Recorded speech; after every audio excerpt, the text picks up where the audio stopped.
প্রথমে টেলিগ্রাম চ্যানেলে আসবেন। আসার পর দেখবেন এখানে একটা লিঙ্ক আছে, ডিগি ক্যাশ বিডি সাইড লিঙ্ক। ওটার পর আপনাকে ক্লিক করতে হবে। অতঃপর এখানে আসবে, আসার পর আপনার রেজিস্ট্রেশন করতে হবে।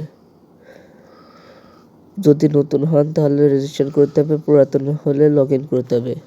রেজিস্ট্রেশন করার সময় আপনাকে ওখানে পুরো নাম, মোবাইল নাম্বার, ইমেল অ্যাড্রেস এবং একটা নির্দিষ্ট পাসওয়ার্ড দিতে হবে। আর অবশ্যই পাসওয়ার্ডটি মনে রাখতে হবে, কারণ এটা টাকা উত্তোলনের সময় প্রয়োজন পড়বে। তারপর এখানে যে নিচের দিকে লেখা আছে রেজিস্ট্রেশন সম্পন্ন করুন, এখানে একটা ক্লিক করবেন। এরকম একটা ইন্টারফেস আসবে। এখান থেকে আপনার অ্যাকাউন্টে এখন ভেরিফাই করে নিতে হবে। ভেরিফাইড না হলে আপনার অ্যাকাউন্টে টাকা ইনকাম হবে না, তাই ভেরিফাই করুন এখানে ক্লিক করতে হবে।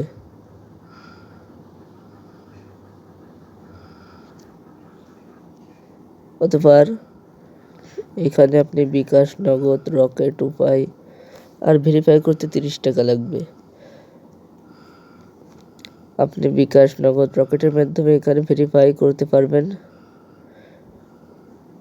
তার জন্য ওখানে ক্লিক করতে হবে। ক্লিক করার পরে এরকম আসবে।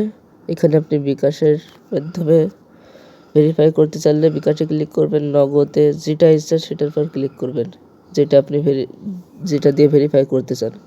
আমি নগদে করলাম। এখন আপনার এখান থেকে এখানে কোনো একটা নাম্বারে সেন্ড মানি করার সময় ঠিক যেভাবে টাকা পাঠান সেইভাবে দেখেন একটা নাম্বার লেখা আছে, ওখানে কপি অপশান আছে, ওখান থেকে নাম্বারটি কপি করে আপনাকে বিকাশ, নগদ হলে নগদে টাকা পাঠানোর পর একটা দেখবেন ট্রানজ্যাকশন আইডি লেখা আছে, ওইটা কপি করে ওইখানে পাঠিয়ে দিলে ট্রানজ্যাকশন আইডি দিন, ওখানে দিয়ে দিলেই আপনার অ্যাকাউন্টে নিচে ভেরিফাই লেখা আছে, ওখানে ক্লিক করতে হবে। ওখানে ক্লিক করার পর আপনার আইডিটি ভেরিফাই হয়ে যাবে। আর কোনো অসুবিধা